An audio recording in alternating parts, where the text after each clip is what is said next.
me feeling like I'm academics. Can't run. All right. We're going to get back into the... Oh, did y'all see this? Apparently, Zion Williamson. TMZ is now reporting that a woman, her name is going to be anonymous because she's going by Jane Doe, has filed a lawsuit against Zion Williamson. She's claimed to be one of his exes, and she has filed a lawsuit against the NBA star, claiming he raped her, kidnapped her, and terrorized her on multiple occasions throughout their years-long relationship. According to the suit, the violent incident took place September 23rd, 2020, after the woman had gone to Williams' Beverly Hills home. The accuser said Williamson told her he was tired, and wanted to go to sleep.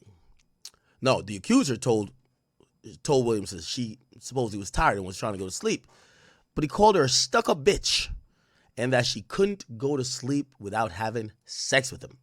Williamson then pinned her down on the bed, sexually assaulted her. Afterwards, the lawsuit states he took her phone, threw it, and then choked and screamed at her for talking too much. The woman alleges Williamson emitted an odor of alcohol during the encounter, and days later, on October 10, 2020, the accuser alleges Williamson raped her again after he got angry that she wanted to leave to visit friends in San Diego. According to the suit, Williamson then took her phone and laptop. Following the sexual assault, prevented her from getting medical care. These two incidents were not isolated, according to the lawsuit.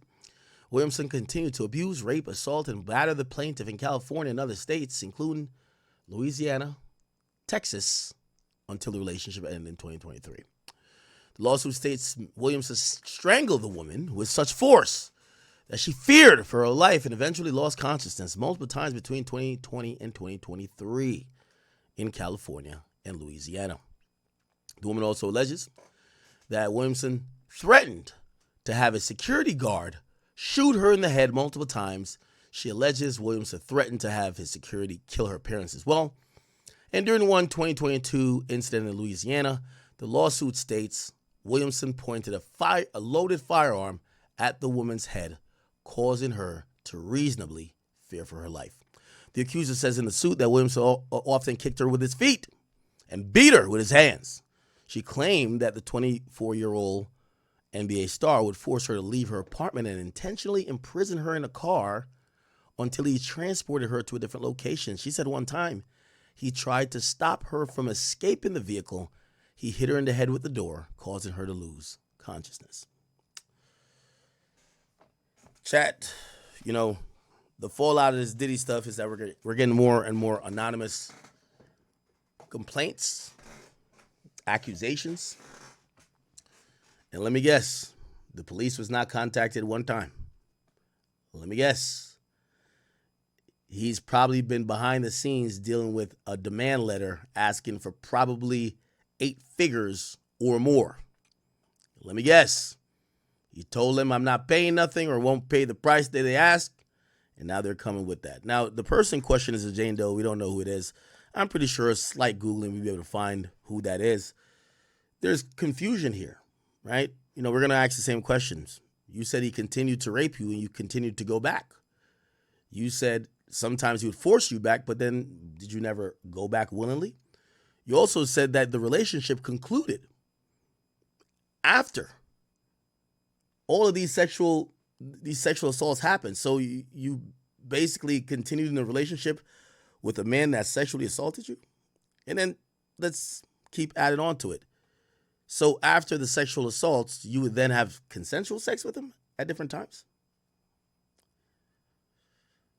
Weirder stories have been heard, but you see, we're in the time of, and I hope the NBA looks at this and says, yeah, we're not even going to dignify this with a statement. I hope his sponsors look at this and say, we're not going to even indulge and drop this guy. If you don't go to the police and there are no criminal charges, a lot of this stuff could be hearsay.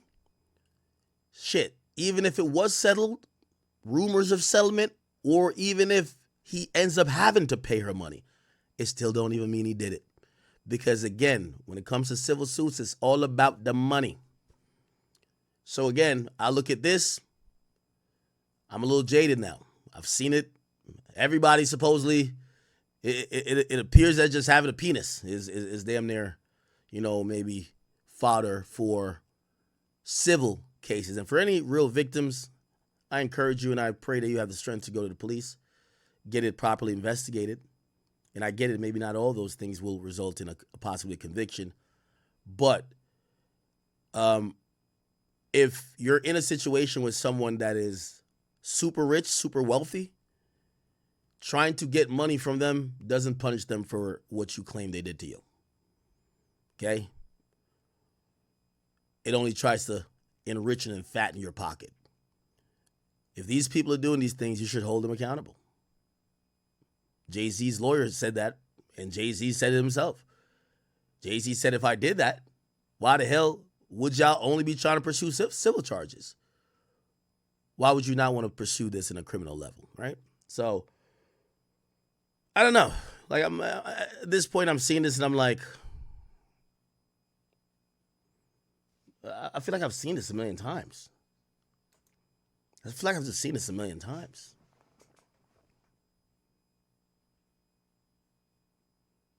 I keep telling y'all, this Diddy case, even though no one is standing with Diddy on abuse and on certain other things that just as men, as humans, and as regular traditional people we're not with, but if Diddy actually beats this case, it's going to severely hurt real victims, because I think we're starting to get a general consensus that a lot of these people, they only blow the whistle when they start to see a monetary incentive.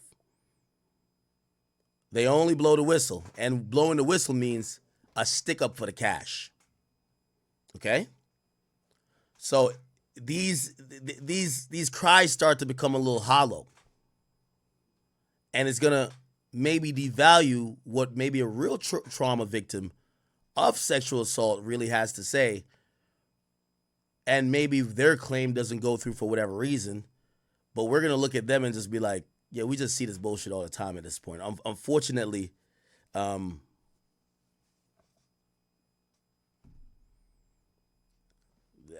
of this shit, I don't even know what to say. It's just like, okay. I believe this whole believe women shit is out the window. I believe women is out the window.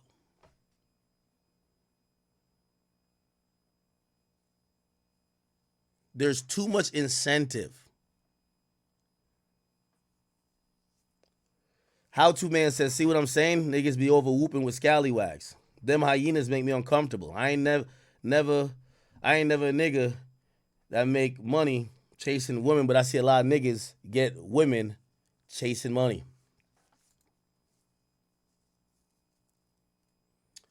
T says, act, this is a L take. How's this an L take? You think Zion did it? I don't know Zion. I don't know how he acts around women.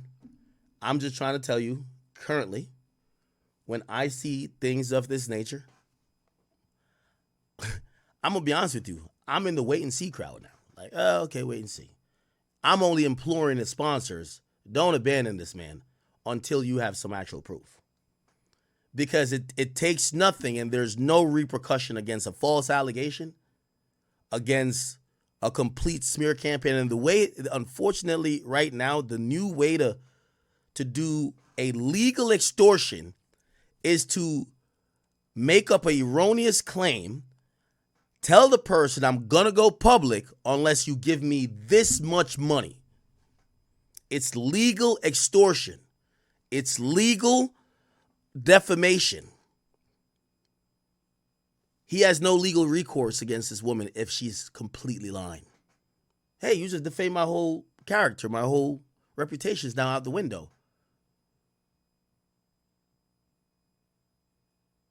Could he sue? No. Because the way you could say anything about someone is to put it in a lawsuit. You just allege it. Yeah, this person did this. Even if it's not proven, it's like, okay, oh well.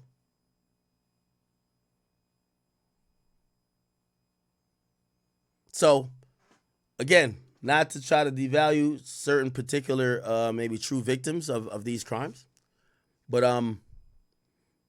I hope I remember the Me Too movement at a time where it was like it was the way that women with no voices had a chance to speak up against people with voices, and then collectively, people who wanted to believe those women and wanted to give them some power, they would do this cancellation. Hey, we're not going to support this guy's business anymore.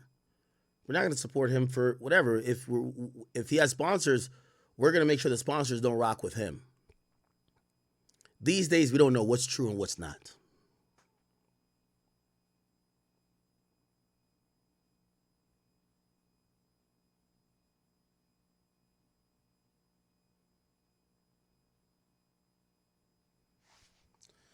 Now, some of you guys are basketball enthusiasts, and I hope you guys actually go check this out.